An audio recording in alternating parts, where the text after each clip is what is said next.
Welcome back to Buy or Sell, the series where you pitch me your predictions for the theme park world, and I either buy or sell them and explain why. If you want your idea considered for the next video, leave a comment below, starting with buy or sell. In this episode, we look at what Six Flags Park will get the next B&M, if another coaster may be coming to Cedar Point's boardwalk, and what will be the first RMC to bite the dust. This is Buy or Sell, episode 15.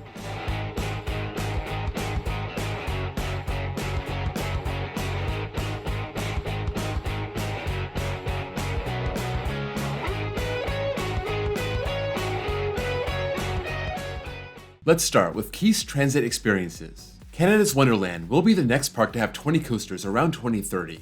Right now, Magic Mountain has already reached its goal. Energylandia is right behind them. So the question is, will Canada's Wonderland be next? I'm buying this. In fact, it's actually logical. They're about to open their 18th coaster in 2023. Cedar Point is right behind them with 17. We had a question like this about Cedar Point on another episode and I sold it. It seems like they have no problem closing rides down to replace them. Plus, they need to finally get past this Dragster situation. Canada's Wonderland has not been removing coasters, even though they are 100% developed. In their 42-year history, they've only removed one coaster, that being Skyrider, and that was almost 10 years ago. I'm buying this because this says around 2030. I don't think they'll get the 20 by then, but maybe a year or two after. I think they open their 20th coaster and make a big deal out of it. Monkey Man. For their 50th anniversary, Great Adventure either gets a B&M dive, a wing, or a ground-up dueling RMC. I would be surprised if Great Adventure doesn't get a new coaster for the 2024 season, and I think it's going to be more than just a Skyline Biscotti Bowl coaster. Will it be a wing? Don't count on it. This would be a nice fit for the park, and nobody else in the Northeast has anything like it. So not impossible, but I'd sell that. An RMC dueling hybrid would be an amazing fit for the park, but with El Toro sticking around, they may try and fill another gap. I'm buying this for the dive coaster. Looking at Fiesta Texas, I don't think Dr. Diabolical was approved under the current management, but if it went well and proved to have a good return on investment, they may jump at this option. If Dorney Park gets their dive coaster for 2024, that may affect their decision, or maybe that decision has already been made and it won't matter. I'd like a dive for Great Adventure to celebrate their 50th. Wyatt VRB. The new Top Thrill Dragster will feature a randomized launch like Montezuma's Revenge, keeping alive the chance of a rollback. I'm selling this. I think if they use a swing launch, you'll get your rollback every time. And I still love the idea of turning this into a multi-pass launch like Pantheon, but I can't see how this could use a randomized launch. It seems like it would need to follow a specific path to have enough speed to get over the top hat. So that means you could go forward up the top hat, roll back, and launch into a vertical spike, and then the last launch would get you over the top hat. Anything else doesn't seem possible, unless it starts with a powerful backwards launch. That seems like it would snap someone's neck. Coaster King. Energylandia will get a B&M in the next 5 years. I'm buying this. I know, the next B&M they get will be their first. They've packed that park full of 20 coasters, at least soon to be 20, and none of them are from B&M. They're not afraid to spend here. Over the next few years, they may find it's better to get quality over quantity, and instead of buying 2 or 3 coasters for 1 year, they invest all their money into a B&M.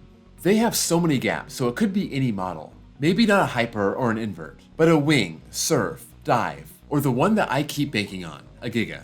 When you ask who's going to get the next Giga, I like Busch Gardens Tampa, I like some options in Germany, and then I point at Energylandia. Just make it different from Hyperion, and you're going to have a star standout coaster. C&M Jacob. Dorney Park's new coaster will be in the top 10 for Pennsylvania. If you look at the coasters of Pennsylvania, Hershey Park really dominates my top 100, and that doesn't even include Wildcat's Revenge. You also got coasters like Phantom's Revenge, Ravine Flyer 2, Phoenix, and my number 10 coaster in the state is also at Dorney Park, Talon. That's also currently my number 102 coaster. We think this Dorney Park coaster will be a dive, and if it's anything like Dr. Diabolical, it'll rank somewhere around 120, so it's not that far off, but I don't think it'll crack the top 10 for the state. But who knows? We don't know anything about the ride, so I'm making a lot of assumptions that may not be right. AJ96. A secret weapon will close at Alton Towers by 2030. It may be controversial, but I am buying this. We know Nemesis is getting a full retrack, so not that. Galactica, 13, Smiler, Wicker Man, those are all safe. And then there's Oblivion. This was the first dive coaster. It's very basic, a true one-trick pony, and over the next 7 years, I could see Alton Towers replace it with something more modern. It just seems like a very gimmicky coaster, and that gimmick is old. Nightwolf, 2629. The next Six Flags Park to get a B&M will be Magic Mountain. We still don't know the deal between Six Flags and B&M.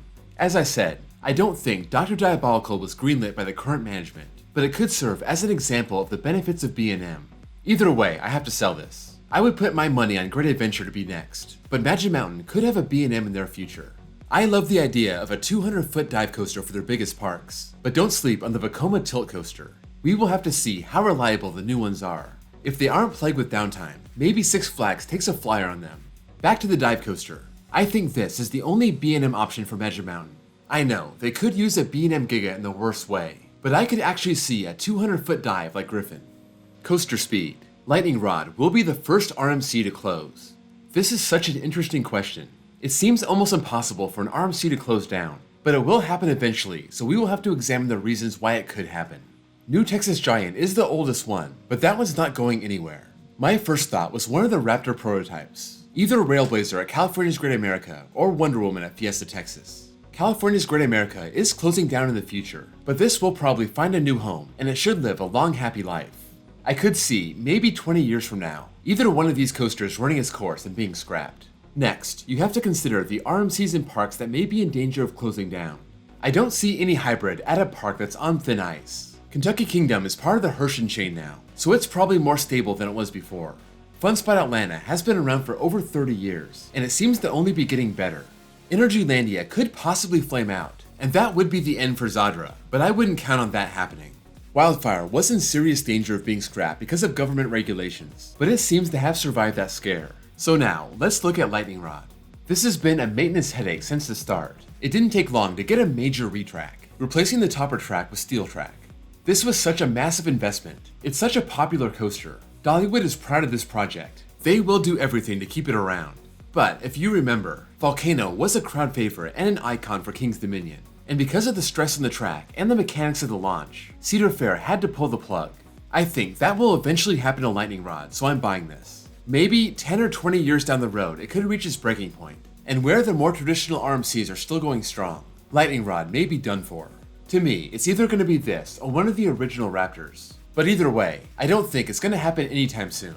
Jeremy Coasters. Mindbender is bought by Gene Staples, either to be used for parks or to relocate to another park.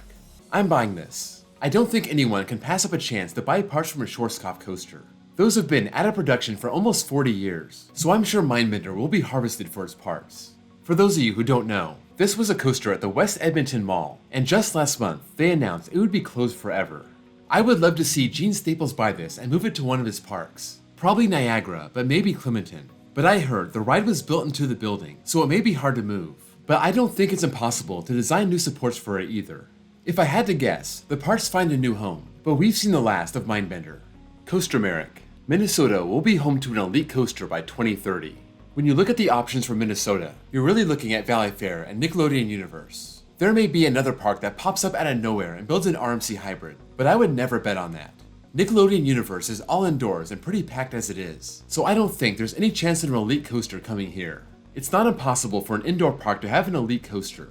I would call TMNT Shellraiser elite, but their version of this is SpongeBob, and that's a pretty small scale Eurofighter. So, it all comes down to Valley Fair, a park without a true elite coaster, a park that hasn't gotten a new coaster in 16 years, so I'm gonna sell this. Their 50th anniversary is coming in 2026. I could definitely see them getting a new coaster at that point, and I would not be surprised if it was a B&M invert.